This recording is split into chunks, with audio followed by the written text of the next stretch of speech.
Good morning বন্ধুরা, সবাই কেমন আছো? আশা করি সবাই খুব ভালো আছো। আর আমার নতুন একটা ব্লগে তোমাদের সবাইকে অনেক অনেক স্বাগত। তো এখন দেখো আমি একটু হেঁটে যাচ্ছি, কারণ আমাদের এই রাস্তাটা মানে যেটা দিয়ে আমাদের বাড়ি যাওয়া হয় ওটাতে এত কাদা যে কোনো টোটো যাবে না। তো আমি হেঁটে চলে যাচ্ছি আমাদের দোকান, সেখান থেকে টোটো পেয়ে যাব, কারণ ওটা হচ্ছে মেন রোড। তো সেখানে টোটো থাকবে। তো আমি সেজন্য হেঁটেই যাচ্ছি, আর বাচ্চাদেরকে সাথে নিইনি, কারণ আমি যাচ্ছি আমার একটা জিনিস আনতে। তো সেটা তোমরা যেহেতু ভিডিওর শুরুতেই দেখেছো, বুঝতে পারছো যে আমি কি আনতে যাচ্ছি। হ্যাঁ বন্ধুরা, আজকের আমি আনতে যাচ্ছি আমার একটা চোকার, যেটা আমার খুব পছন্দের। আমি করতে দিয়েছিলাম, ভেবেছিলাম রথের দিনে পরবো, যেদিন ওদের পুজো ছিল, বাট সেদিনকে হয়ে ওঠেনি। আর এই দেখো সাইডগুলোতে ওই যে মাটিগুলো উঠেছে না, ওটা হচ্ছে পাইপ লাইন হচ্ছে জলের। তো আমাদের ওই সাইডটা তো ওরকম হয়েছে, সেই জন্য কোনো টোটো যাচ্ছে না, ভীষণ পরিমাণে কাদা। তো আমাকে এতটা পর্যন্ত হেঁটেই আসতে হচ্ছে। আমার বরের দোকান, আমি ওখানে আসবো। আর এসে পরে ওই সোনা দোকানের যে স্লিপটা ছিল সেটা ওর কাছেই রয়ে গেছে, আর ও ভুলে গেছে আমাকে দিয়ে আসতে। তো সেটা ওর কাছ থেকে নেব, টোটো ধরবো, তারপর হচ্ছে সেখানে যাব। তো সেজন্য আমি যাচ্ছি। আর এই দেখো রাস্তায় তো টোটো যাচ্ছেই, তো আমি জানি না আমার এই দিক থেকে আসার জন্য টোটো পাবো কি না, তবে ডেফিনেটলি পেয়েই যাবো। এই দেখো আরও একটা আসছে। তো চলো আস্তে আস্তে হাঁটতে হাঁটতে চলে যাই।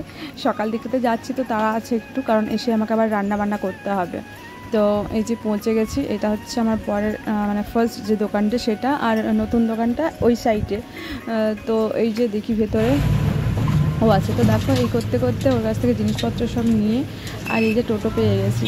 তো টোটোতে করে যেতে খুব একটা সময় লাগে না, 3-4 মিনিট লাগে। তো যাচ্ছি আস্তে আস্তে গিয়ে। তারপর সোনা দোকানে ফোন করেছিলাম সকালবেলায় যে আমি না, বলছে হ্যাঁ আপনার রেডি আছে, আপনি চলে আসুন। আমি বললাম যে ঠিক আছে, তাহলে সকালেই গিয়ে নিয়ে আসবো। আমারও আর তস হয়েছিল না, কারণ ওটা আমি ফোনে দেখেছি, সামনাসামনি দেখার জন্য আমার তর একদম সইছিল না।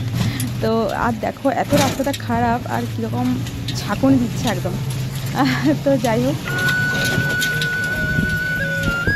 তো সকালবেলায় তোমরা দেখলে আমি বৃষ্টি হালকা হালকা পড়ছিল, আমি গিয়েছিলাম। আর তারপর যাওয়ার পরে আমি টোটোতে গেলাম, তারপর ওখানে গিয়ে তোমাদেরকে একটু জাস্ট দেখালাম।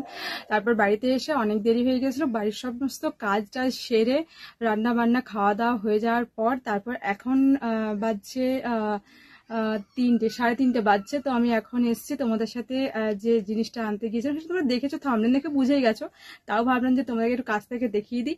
তো এই দেখো এই জিনিসটা আনতে গিয়েছিলাম, এটা একটা ওই পুঁথি দেওয়া যে চকারগুলো উঠেছে এখন, এগুলো খুব চলছে, তো ভাবলাম যে এটা একটা নিয়ে নিই।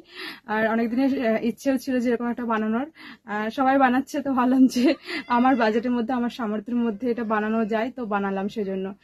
অবশ্যই কিন্তু তোমরা কিন্তু কমেন্টে জানিও যে ডিজাইনটা কেমন লেগেছে। আমি এটা কিন্তু অনলাইন থেকে দেখে তারপর ডিজাইনটা ওদেরকে পাঠিয়েছিলাম, ওরা আমাকে সেরকমই বানিয়ে দিয়েছে। তো এটার সাথে আমি ইউটিউবের টাকা কিন্তু মিশিয়েছি, ঠিক আছে। তো এটা পড়েছে একটু বেশিই পড়ে গেছে, তো হলমার্কের তো। তো যাই হোক, ডিজাইনটা আমার কিন্তু খুব পছন্দ হয়েছে, আমি অনেক ডিজাইন বেছে তারপর এটা বানিয়েছি। তো তোমরাও কিন্তু কমেন্টে অবশ্যই জানিও আমার এই পুঁথি দেওয়া চকারটা কেমন দেখতে লাগছে। তো চলো, আজকের এই ব্লগটা শুধুমাত্র চকারটার জন্যই ছিল, আর বড় করছি না। তো সবাই ভালো থেকো, সুস্থ থেকো, সাবধানে থেকো, বাই।